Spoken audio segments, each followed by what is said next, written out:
नमस्कार मित्रांनो, आज आपण बनवणार आहोत चिकन। त्यासाठी आपल्याला लागणार आहे बॉईल चिकन, कापलेला कांदा, लाल तिखट, घरचं काळं तिखट, कांदा लसूण मसाला, लसूण, जिरे, हळद आणि चिकन मसाला। त्याचसोबत आपण बाजरीचं पीठ भाजून घेतलेलं आहे आणि त्याचसोबत आपल्याकडं वाटण आहे, ज्यामध्ये आपण आलं, लसूण, अद्रक, मिरची, खोबरं याचं वाटण करून घेतलेलं आहे, जेणेकरून त्याचा एक वेगळा फ्लेवर येतो।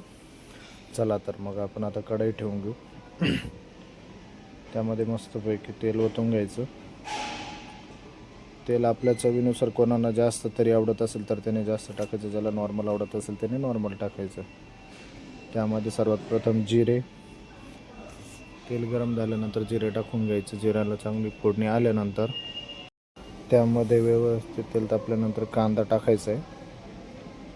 व्यवस्थित कांदा, एकच लक्षात ठेवायचं की कांदा हा व्यवस्थित कुक होईपर्यंत व्यवस्थित परतून घ्यायचा आहे, जेणेकरून त्याचा वास येणार नाही, कारण ह्या दिवसामध्ये ओला कांदा असतो। त्यामध्ये आपण आता टाकणार आहोत आपण बनवलेलं वाटण, जे की आपलं कांदा, अद्रक, लसूण, त्याचसोबत हिरवी मिरची, कोथिंबीर आणि खोबरं याचं वाटण आहे।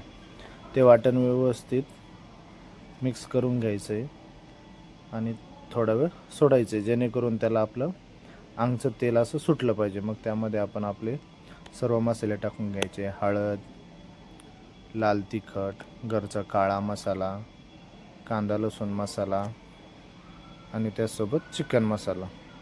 आता यामध्ये आपण तिखट कमी जास्त करण्यासाठी तुम्ही कमी जास्त मसाला वापरू शकता। मी त्यामध्ये सर्व मसाले एक एक चमचा वापरला आहे।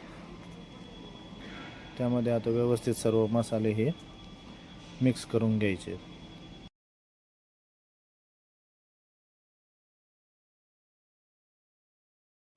आता टाकलेले मसाले आपण व्यवस्थित मिक्स करून घेऊ आणि याला पण आपण जसं त्या वाटणाला अंगचं तेल सुटेपर्यंत मिक्स करून घेतलं तसंच मिक्स करून घ्यायचं आहे। त्यानंतर आता जे आपण बॉईल चिकनचं सूप असतं ते टाकून, मसाला जळणार नाही यासाठी आपण ते टाकून घेणार आहे। व्यवस्थित त्याला मिक्स करून घ्यायचं, जेणेकरून मसाला व्यवस्थित मोकळा होतो। त्यामध्ये थोडी कोथिंबीर टाकून घ्यायची, तिचं वेगळा असा स्वाद त्या मसाल्यामध्ये उतरतो आणि व्यवस्थित परतून घ्यायचं। त्या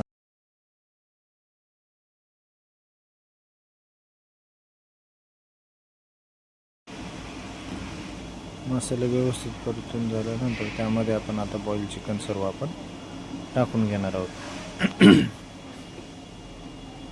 व्यवस्थित बॉईल सर्व चिकन टाकल्यानंतर व्यवस्थित त्याला मिक्स करून घ्यायचं आहे आणि 5 मिनटासाठी त्याच्यावर झाकण ठेवून आपण वाफवून घेणार आहे। त्यामध्ये आता काळजी घ्यायची की थंड पाणी त्यामध्ये टाकायचं नाही, आपण थोडं बॉईल केलेलं पाणी आहे ते आपण टाकायचं आहे। आता तुम्ही तुमच्या याच्यानुसार रस्सा, तुम्हाला जर जास्त करायचं असेल तर जास्त पाणी टाकू शकता।